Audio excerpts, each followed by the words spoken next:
मेरा जूता है जापानी, ये पतलून इंग्लिस्तानी, सर पे लाल टोपी रूसी, फिर भी दिल है हिंदुस्तानी। हाय दोस्तों, आज मैं अपना पहला वीडियो बनाने जा रहा हूँ और इस वीडियो में मैं क्वालिटी की बात करूँगा शुरुआत में, और उसके बाद में बताऊँगा कि क्वालिटी को कैसे इम्प्रूव किया जाए। तो फर्स्ट ऑफ ऑल मैं बताता हूँ कि जैसे कि मेरी वॉइस क्वालिटी में जो गाता हूँ बहुत ही घटिया क्वालिटी की है, ये मैं जानता हूँ। तो वैसे ही इस गाने में जूता है जापानी, मतलब यहाँ पे क्वालिटी की बात कर रहा है कि यहाँ पे राज कपूर जी है, उनके जूते फटे हुए हैं और बहुत ही पुअर क्वालिटी के है, और उसको कहा गया जापानी जूते हैं, मेरा जूता है जापानी।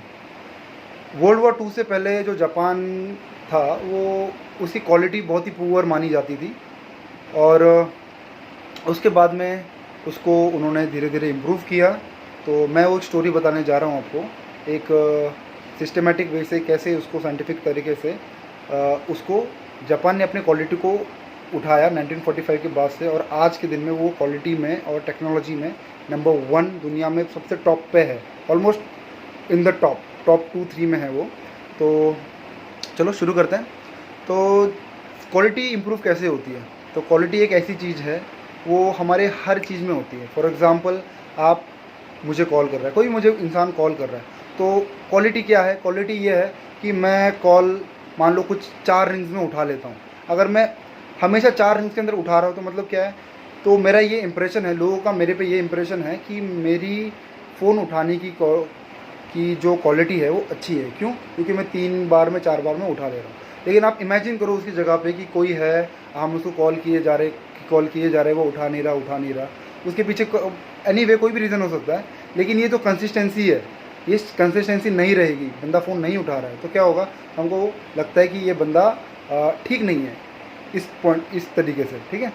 तो अब वैसे ही हम लोग सेकेंड चीज़ देख लेते हैं, एग्जांपल ले लेते हैं कि मान लो कि मैं चाय बना रहा हूँ, ठीक? मैं चाय बना रहा हूँ घर में, और चाय मैं रैंडम तरीके से बना रहा हूँ, ठीक है? रैंडम तरीके से बना रहा हूँ। तो आज मेरी चाय का स्वाद बहुत बढ़िया है, एक नंबर है। अदरक डाली है मैंने, इलायची डाली है, और वैसे ही जब मैं नेक्स्ट टाइम बना रहा हूँ तो वो भी ठीक है, ठीक ठाक है, लेकिन वो सेम कंपैरिजन नहीं है।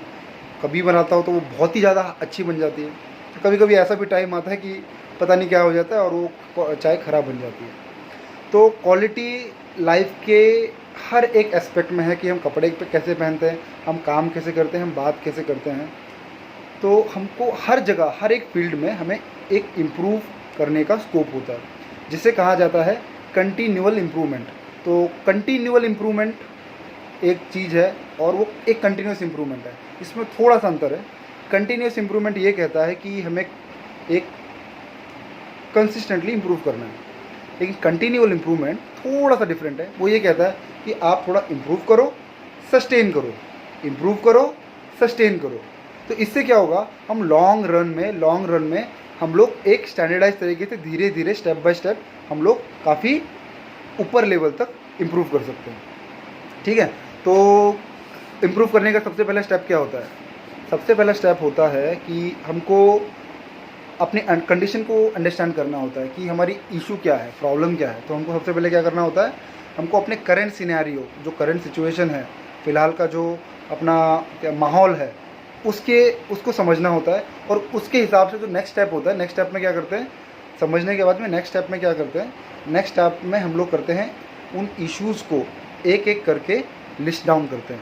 लिस्ट डाउन करते हैं कि ये हमारे लिए इशू है, अगर हम इन पे काम करेंगे तो हमारी क्वालिटी अच्छी होगी। क्वालिटी यानी हमारा इम्प्रूवमेंट होगा, ठीक है? तो हमने लिस्ट डाउन कर लिया। अब लिस्ट डाउन करने के बाद में क्या करते हैं? ऐसे मान लो कि हमने 100 पॉइंट्स नोट किए, तो ऐसे नहीं कि हम लोग 100 की 100 पॉइंट्स पे काम करनी शुरू कर देंगे। तो इसके लिए क्या करते हैं? हम लोग प्रायोरिटी सेट करते हैं कि इसमें से इंपॉर्टेंट कौन सा है, टॉप 1 2 3 4। तो फिर हम लोग डिसाइड करते हैं कि ये इंपॉर्टेंट है। वो क्यों इंपॉर्टेंट है? क्योंकि इसके कॉस्ट है, या क्वालिटी है, या कंप्लेन है, कोई भी चीज़ है। तो इसके इन टर्म्स में अगर हम देखें तो ये हाईएस्ट प्रायोरिटी पे आता है, और ये 5 है, टॉप के 5 है, ये प्रायोरिटी पे है। अगर हम इनको सॉल्व कर लेते तो हमारी 70% प्रॉब्लम सॉल्व हो जाती है, ठीक है? फॉर एग्जाम्पल लिया मैंने 70, तो वो 50 भी हो सकता है, 60 भी हो सकता है, तो कुछ भी हो सकता है। तो ये जो, और वैसे भी जनरली जो टॉप प्रायोरिटीज़ होती है उसका कंट्रीब्यूशन ज़्यादा होता है। तो नेक्स्ट स्टेप आ जाता है कि हमने उनको चूज़ किया। चूज़ करने के बाद में नेक्स्ट स्टेप आता है कि उसको उन इश्यूज़ को कम करने के लिए, सॉल्व करने के लिए हमको कुछ एक्शंस लेने होते हैं, जिसको हम कहते हैं काउंटर मेजर्स। कुछ मेजर्स लेने होते हैं उनको काउंटर करने के लिए, तो काउंटर मेजर्स लेने होते हैं। तो काउंटर मेजर के बाद में हमको ये पता लग गया कि ये इशू है, इस पर अगर हम ये चेक लगाएंगे, ये काउंटर मेजर लगाएंगे, तो हमारी ये इशू कम हो जाएगी, है ना, कम हो जाएगी या तो एलिमिनेट हो जाएगी। तो हम लोग थर्ड स्टेप में काउंटर मेजर लगाते हैं।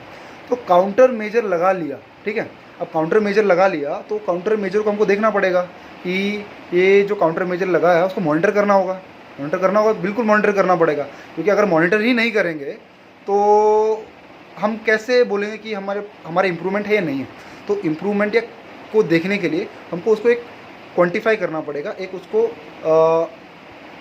एक ऑब्जेक्टिव चीज़ लेनी पड़ेगी, ठीक है, जिसको हम लोग मॉनिटर कर सकें, ठीक है।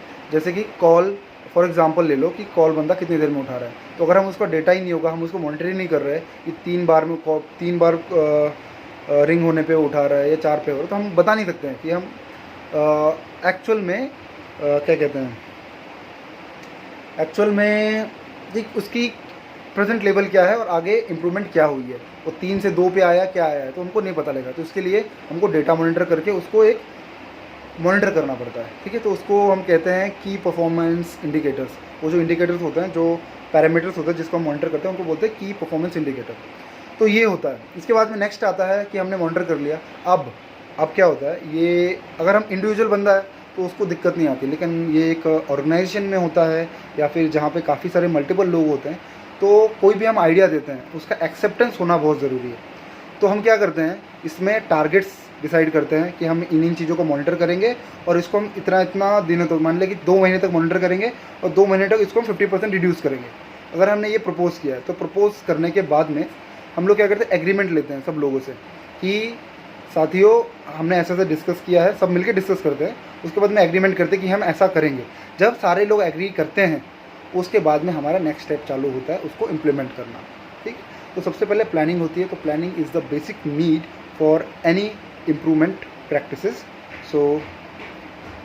तो आज की वीडियो में केवल इतना ही कि हम लोग कैसे किसी भी इशू को सॉल्व करते हैं। तो उसके 5 मेजर स्टेप होते हैं। पहला होता है understanding the current scenario, second step होता है identifying the issues, third step होता है मेकिंग द काउंटर मेजर्स, ठीक है, proposing the counter measures. Step number 4 आता है कि उनको मॉनिटर करने के लिए कुछ की परफॉर्मेंस इंडिकेटर्स। नेक्स्ट जो लास्ट स्टेज होता है वो तक म्यूचुअल अंडरस्टैंडिंग या फिर म्यूचुअल एग्रीमेंट करने के बाद में फिर हमारी आगे की चीज़ें स्टार्ट होती है। एग्रीमेंट हो गया उसके बाद में हम लोग उस पर इम्प्लीमेंटेशन फेज आता है, ठीक है। तो that's it, thank you guys, bye. मेरी जापानी टोपी या फिर ये लाल टोपी रूसी, बाय।